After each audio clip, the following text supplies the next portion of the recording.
Angazi ukuthi lokhu nikubiza ngani ngakini igama enikubiza ngalo, but ngokwazi wami kuthiwa i-king grass noma i-goat weed.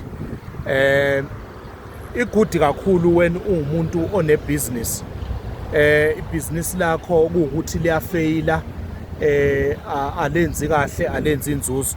Uyakuthatha lokhu njengoba ku-fresh kanje, and then you mash it in the bucket, bese ufaka isandla sikasawoti, bese uthola amanzi kakhokhonati ufake nawo, ugeza ngayo lento ekuseni ungakokhulumi namuntu. Le mixture le fanele uyenze ulale uyisokhile, lala uyisokhile. Uma uvuka ekuseni uyavuka uyageza ngayo, uyakhuluma ukuthi ibhizinisi lakho malivuleke, izinto zakho maziqaqeke, i-blockage stop, i-stagnation akusuke eduze kwakho.